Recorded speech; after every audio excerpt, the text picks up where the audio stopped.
best way that I can put it is I had a love for photography before I really knew what it was. In the last few years, some of the art that I've made has just come out of like allowing myself to experiment creatively to see like what I'm really capable of. Is this something that interests me?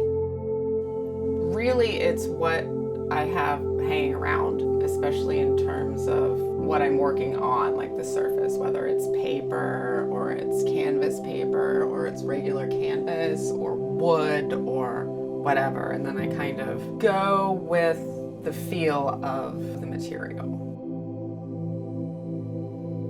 I think when I'm creating art, it's usually from a therapeutic type of place. I really believe that art has the ability to heal people in ways that they may not even know that they need.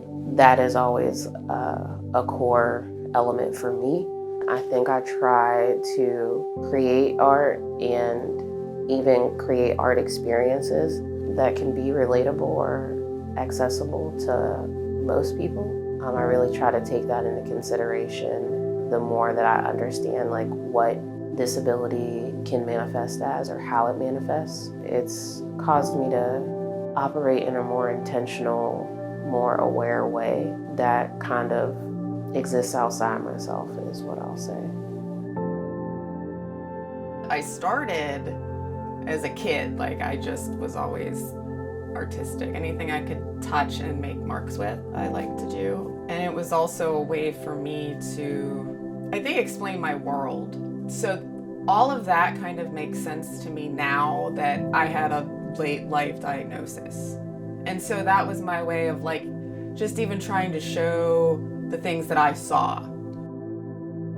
So the artworks that I've submitted and that have been selected for the Evening of Arts, because I do a lot of different types of art making, they're two very different pieces.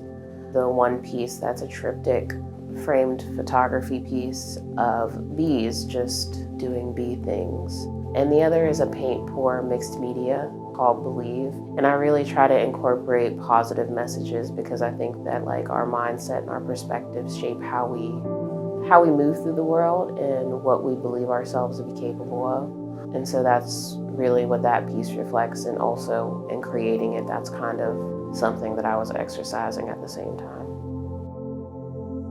Raising the curtain is this anticipatory thing. Like I was thinking about sitting in the ballet. So to me, that made me think of dawn or dusk. But as you can see, I'm surrounded by trees. And so a lot of my language and the things I think about come from that. In fact, I've always drawn trees. I've participated in quite a number of art shows and exhibitions, and what I can say is that Evolve is one of the few that really puts the emphasis on the artist and really makes sure that people understand how impactful it is for them to support the artists. And I think we need more organizations that really put that emphasis on the individuals to understand that, you know, it may seem small to some people to purchase a piece of art, but for an artist, it's giving a piece of themselves a home in a way and allowing them to do something to continue to do something that really lights their soul on fire. I think that it's important to give people those spaces when I didn't have those spaces, right? I don't want to say validating, but I guess it sort of is validating. The larger part is I know that someone's connected with my art in the way that I've intended, and that's invaluable.